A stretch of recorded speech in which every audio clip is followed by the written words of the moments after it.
Bonjour tout le monde, j'espère que vous allez bien, que vous passez une très bonne semaine. Alors aujourd'hui, je voulais parler donc déjà dans un premier temps du marché obligataire et dans un second temps, je voulais parler un petit peu de la terminologie utilisée par la Fed pour appliquer donc les politiques monétaires.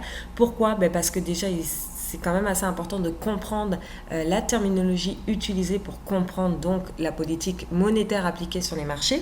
Donc je voulais un petit peu faire une petite mise à jour à ce niveau-là. Donc là actuellement je suis sur le marché donc obligataire, je suis au niveau des taux 10 ans. Alors dans un premier temps, ce qu'il faut savoir, c'est que le marché obligataire, c'est quand même l'un des marchés les plus importants. Il est beaucoup plus important que le marché donc, des actions. Donc, comme il est un petit peu plus important, il lead aussi un petit peu plus d'informations que parfois les marchés des actions. Donc là, on voit, vous voyez ici, donc on a eu la période inflationniste qui est quand même assez importante ici. Donc on a eu la montée, donc c'était tout à fait logique d'avoir donc une montée des taux 10 ans. Pourquoi? En fait, en période inflationniste, il y a une demande supérieure donc de la dette, donc de crédit, pardon. Donc, comme il y a une demande de crédit plus importante, il y a les taux 10 ans qui augmentent. Donc ça, c'est plutôt avantageux, par exemple, pour les financières dans cette période-là. Pourquoi? Tout simplement parce que ça augmente leur marge, parce que les taux sont plus importants, donc les gens payent donc plus cher lorsque les taux montent, et donc c'est plus avantageux pour les banques, par exemple. Donc là, on peut voir d'un point de vue technique que nous avons ici, vous voyez, ici cassé une tendance quand même qui était à moyen terme haussière, et on a cassé ce support-là en dessous aussi. Donc là, en fait, la question c'est est-ce que tout ça, ça a pricé déjà de l'inflation vraiment sur tout le marché. Donc ça, j'en avais déjà parlé, il y a des probabilités à ce que l'inflation soit déjà pricée sur les marchés, parce que le marché est un marché donc un indicateur avancé, donc il y a des probabilités à ce que l'inflation soit déjà pricée sur les marchés. Et donc là, est-ce que justement les taux 10 ans nous confirment cette information-là? Donc là, moi, tant que les taux 10 ans ne remontent pas au-dessus donc, de ce point pivot ici qui était quand même assez important, donc vous voyez, on est passé au-dessus, on est allé retester, finalement, on a fait un échec, on est passé en dessous, et en plus, on est passé en dessous de la tendance. Donc là, tant qu'on ne repasse pas et qu'on ne maintient pas au-dessus de ce niveau-là, l'inflation n'est plus vraiment existante en quelque sorte. Elle est existante dans différents types de marchés, comme par exemple le marché des actions. Mais là, actuellement, peut-être que ça veut dire que l'inflation n'est pas forcément là actuellement est sur un point pivot, on va dire. Donc, elle nous donne de l'information. Donc là, on peut voir donc que justement ce support-là est quand même assez important, donc on va voir si ça arrive à remonter au-dessus, et donc est-ce que l'inflation va continuer, parce que comme on dit, on n'a toujours pas recouvert au niveau du plein emploi, donc on peut vérifier ça par exemple. Donc là actuellement je suis donc sur le chart donc du tout ce qui est la réclamation au niveau du ceux qui sont sans emploi, pardon. Donc là, actuellement, vous voyez ici, ça c'est le plein emploi. Les objectifs sont de redescendre aux environs vraiment de ce qui se passe au niveau du pré-Covid. Donc là, on est quand même encore, on n'est pas tout à fait, on n'est pas redescendu tout à fait à ce niveau-là. Donc tant qu'on ne maintient pas forcément ce niveau-là, actuellement, il y a toujours donc les injections qui continuent sur les marchés avec la Fed. Donc on peut le voir de toute manière, vous connaissez, les injections ont augmenté, donc c'est pour donc encourager la reprise, pour pendant cette reprise-là, bien évidemment, il y a de l'inflation, c'est tout à fait logique. Et en fait, il se peut que justement les injections continuent jusqu'à temps qu'on ait vraiment les objectifs de la Fed qui sont le plein emploi. Mais là, on peut constater que l'inflation ne suit pas forcément actuellement. Enfin, d'après le marché obligataire, il y a quelque chose qui se passe. Donc, c'est pour ça qu'il faut quand même le vérifier de plus près. Mais là, on peut constater que ça stagne à ce niveau-là.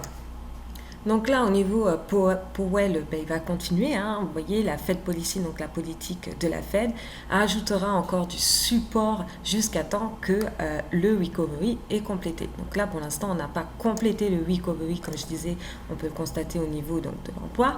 Et donc, on continue les injections. Donc, tant qu'on continue les injections, c'est vrai que ça crée des mouvements très haussiers au niveau des marchés et que ça crée peut-être de la bulle et que là, ça ne suit pas au niveau donc, des obligations. Donc là, on peut constater que normalement, la reprise devrait créer encore un petit peu de l'inflation. Donc, est-ce que c'est déjà pricé ou est-ce que effectivement on est en train déjà de pricer les objectifs?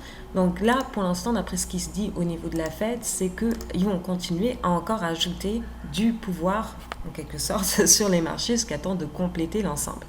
Donc il faut faire attention parce qu'actuellement, on ne sait pas trop si vraiment la Fed est en train de contrôler tout ça, puisqu'on peut voir sur le marché obligatoire que ça ne suit pas tout à fait à ce niveau-là.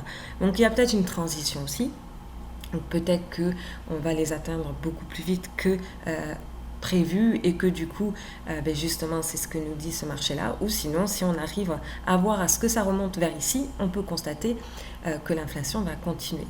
Donc voilà, donc ça c'était au niveau de ce que je voulais démontrer. Alors, après, ce qu'il faut savoir aussi, c'est qu'au niveau, si on fait un comparatif des taux 10 ans versus les taux de la Fed, donc par exemple Fed Rate, ici, hop, on peut constater que bon, la Fed actuellement, on le sait tous, maintient ses taux très bas ici. Donc là, vous avez ici en bleu foncé les taux de la Fed. Et on a les taux 10 ans qui sont un peu plus clairs à ce niveau-là. Donc là, les taux 10 ans actuellement, est-ce qu'ils vont reprendre pour une poussée à la hausse ou est-ce que l'inflation transitoire est finalement passée au niveau donc, du marché.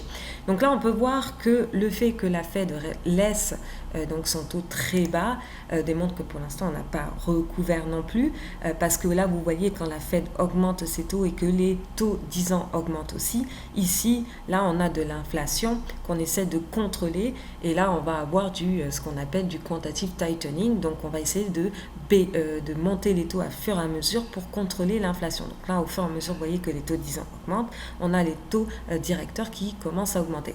Là, ce n'est pas exactement le cas. Et ça, c'est généralement, vous voyez ici, c'est souvent à la fin du cycle. Hein. Donc là, vous avez en 2007, vous avez en 2018, fin 2018. Donc là, vous voyez, on n'est pas, on est avant vraiment ce qui s'est passé au niveau de la crise. Donc ça, c'est un petit peu juste avant.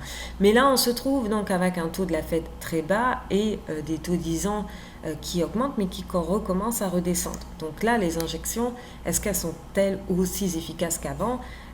Ça, c'est la question. Ou est-ce que la Fed est en contrôle ou pas en contrôle? Donc là, on peut constater qu'elle veut continuer d'injecter jusqu'à temps qu'on complète. Mais pour l'instant, l'inflation, il va falloir peut-être injecter plus pour créer de l'inflation.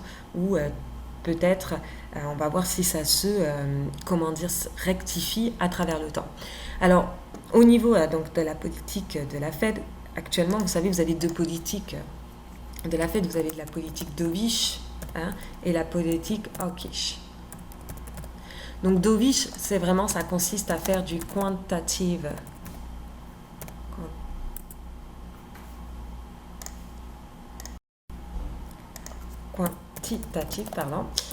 easing, donc qui consiste donc à vraiment avoir une politique monétaire accommodante en injectant de l'argent dans le système. Donc là, généralement, lorsque nous avons une politique accommodante, je vais juste mettre ça ici, lorsque nous avons une politique accommodante, généralement, on a une baisse des taux d'intérêt plus, dépendamment s'ils achètent des obligations en injectant de l'argent. Achat d'obligations. Donc, baisse taux d'intérêt plus achat des obligations. Donc ça, c'est ce qui se passe vraiment dans une politique dovish. Donc ça, pourquoi on utilise une politique dovish? C'est plus pour relancer l'économie. Donc vraiment encourager l'inflation pour relancer la croissance. Donc c'est un petit peu ce qui se passe. Hop. Pour tout ce qui est hawkish, c'est vraiment plus donc en fin de cycle. Hein. Hawkish est équivalent en fait au quantitative tightening. Donc en fait, qu'est-ce que ça consiste? Ça consiste en fait à retirer de l'argent du système. Donc là, on retire, on veut contrôler l'inflation. Donc politique monétaire pour retirer l'argent du système ralentir l'inflation. Donc ça, c'est pour la politique un peu plus hawkish. Donc ça, c'est le contraire de dovish. Donc ça, généralement, ça arrive beaucoup plus en fin de cycle. Donc là, vous pouvez le voir, ici, vous voyez, on a une hausse des taux, on a une hausse des taux 10 ans, donc on augmente les taux à fur et à mesure que l'inflation augmente pour ralentir l'inflation. Et là, c'est un petit peu, donc là, actuellement, le contraire. On a les taux 10 ans qu'on a utilisés, donc pour l'inflation qui augmente, donc ça c'est normal, on essaie de relancer l'inflation, et les taux qui sont bas, actuellement directeurs, pour relancer l'inflation. Donc là c'est le contraire. Le tapering c'est différent. Donc là je vais juste rajouter ici par exemple hausse des taux. Ou hausse des taux d'intérêt, pardon, plus retirer l'argent du système. Voilà. Et le tapering, c'est un petit peu différent, c'est ralentir les injections. Donc on n'élimine pas, c'est pas du tightening, on ralentit les injections en fait parce qu'on commence à atteindre nos objectifs de plein emploi. Donc ralentir les injections, c'est peut-être de passer par exemple de 120 milliards à 60 milliards par exemple. Voilà. Mais les injections continuent. Donc, dans ce cas-là, en fait, il n'y a plus forcément d'injection et là, on retire de l'argent. Mais dans ce cas-là du tapering, pardon, je vais juste taper ici, on essaie de ralentir les injections. Alors là, ce qui est intéressant de constater, on peut le voir sur le graphique, par exemple. Vous le voyez sur ce graphique-là, on peut voir donc dans le passé, par exemple, on va constater ça par rapport au passé. Là, on parle donc du tapering qui commence à être signalé ici, donc pendant cette période-là. Donc là, vous voyez la ligne blanche, c'est le taux 10 ans, et en vert ici clair, c'est le S&P 500, donc l'indice. Donc là, on voit que le tapering est signalé ici à ce moment-là, et que le tapering annoncé donc en cette période-là, donc vous voyez, ils en parlent pendant un an, hein, voilà, et il a commencé ici, et donc là, vous pouvez constater qu'entre 2013 et 2014, le tapering s'est passé dans cette zone ici, le marché a continué de monter, vous voyez, jusqu'en 2015, et en 2015, on peut constater que le marché après a stagné, donc je pense pendant la mise à jour. Donc là, par exemple, je vais juste enlever tout ça. Là, on peut constater au niveau du mensuel. Je vais juste enlever ça aussi. En log, c'est mieux. Là, on peut constater pendant cette période ici, donc vous voyez, entre donc là, 2013 à 2014-2015, le marché a un petit peu stagné. Donc, il a continué de monter jusqu'à stagner pendant une certaine période de temps. En 2015, il a même un petit peu fait des corrections à peu près de 10%, deux corrections de 10% ici. Et après, il s'est relancé. Donc, voilà. Donc, et le tightening s'est passé dans cette zone ici. Donc, vous voyez, à peu près, on a commencé à faire un peu plus de tightening dans cette zone ici. Donc là, c'est devenu beaucoup plus volatile puisqu'on retirait de la liquidité des marchés. Là, on a un petit peu, vous voyez, ralenti les injections. Donc, on commençait un petit peu à plafonner. On a plafonné pendant une certaine période de temps. Ensuite, le temps que ça reprenne, et là, on a retiré parce qu'il y avait une inflation plus importante, mais il y avait aussi une croissance. Donc là, on n'était plus dans une période de recovery non plus. Donc là, à partir de ce moment-là, on a eu du tightening, ce qui crée un petit peu des trous noirs de liquidité. Et ici, donc le tapering ne veut pas dire donc fin du monde, hein, pas forcément, mais on peut stagner, avoir effectivement un range de 10 à 15% aussi sur les marchés et plafonner pendant une certaine période de temps. Vraiment, le tightening, lui, est un peu plus créer un peu plus des trous de liquidité, des corrections plus agressives, on peut le constater ici. Donc voilà, donc ça c'était un petit peu pour faire une petite mise à jour à ce niveau-là. J'espère que ceci vous aidera. Donc si vous avez aimé la vidéo, n'hésitez pas à mettre un pouce. Et nous, on se retrouve donc pour une prochaine vidéo.